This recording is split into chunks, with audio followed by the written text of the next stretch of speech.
have training, and I can see a lot of things that God has done in my life in this place.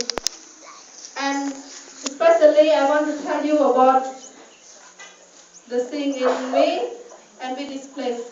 I am the one that's scared. I don't think that I can come to this place because I have a lot of struggle at home. But while I come here, I know that not because I depend on the parent or the other. So God wants to teach me that I need to depend on Him.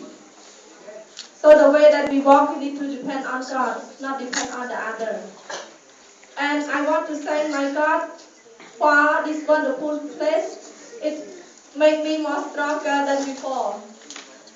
While I come the first time, I'm so weak, but now I feel I get better.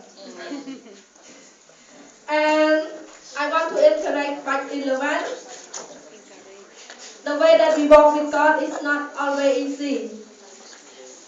The more that we meet struggle, don't forget that a lot of blessing that you will receive. And don't forget that the more that you have requirement, the more blessing you are. Amen. And don't forget that when you feel discouraged because a lot of homework, classwork, you do it, you need to call upon God. Because I want to give you one Bible verse from Isaiah chapter 41, verse 10. Fear not, for I am with thee. Be not dismayed, for I am thy God. I will help thee, I will strengthen thee. I will uphold thee with my right hand of my righteousness. Amen. So praise the Lord. I'm sorry that I did not tell my name. My name is Chovy. May God bless you everyone. Do not turn it off, Marshall.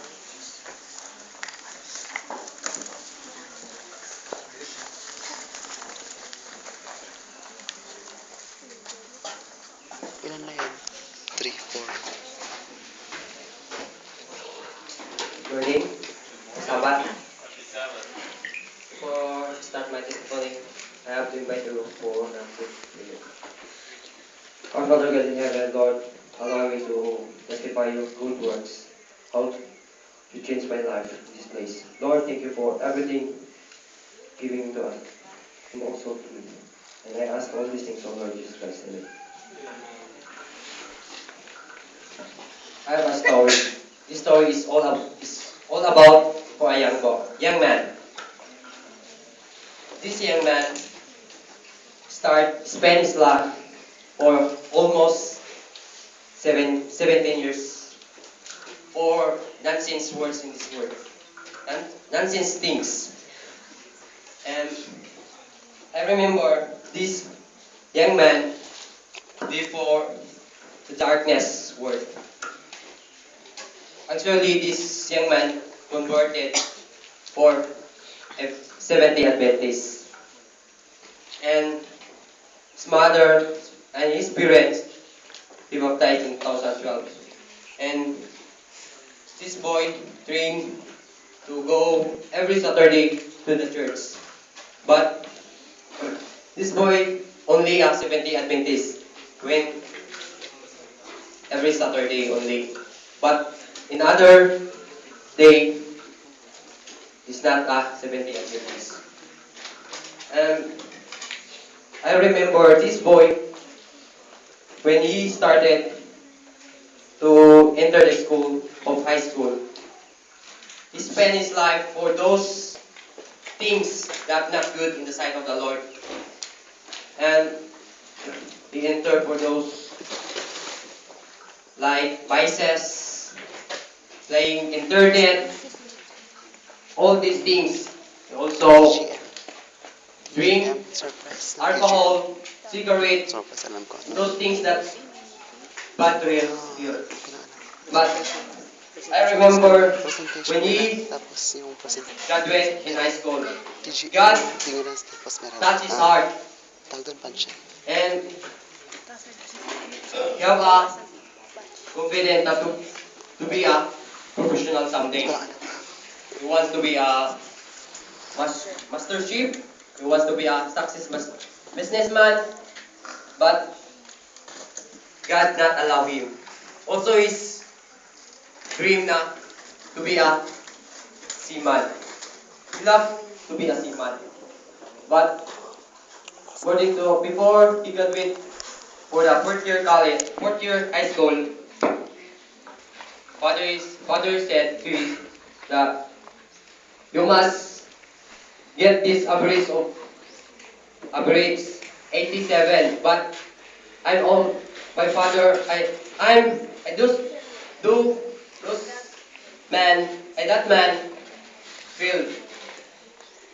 But God touched his heart, and until his graduate, not know what is dreams. But someday God touched his heart. He sent another person. He said, I have a plan for you. I will bring you for medical missionary. But this boy first, he reject this opportunity because he dreamed to be a success businessman. But until many weeks, he not also decide what is the best course that get. But and he put to your mind that this is the calling of God. That this training is the best training that we know. God brought me in this place, and this boy is me. And for those batch 9, batch 11, I encourage you. Look only to Jesus. What I hear before, or sir, not fix your eyes to God. Don't look for person surround you. There is a song. I remember this song. Jesus never failed. And those batch 11, be strong. And I have a verse that I share today.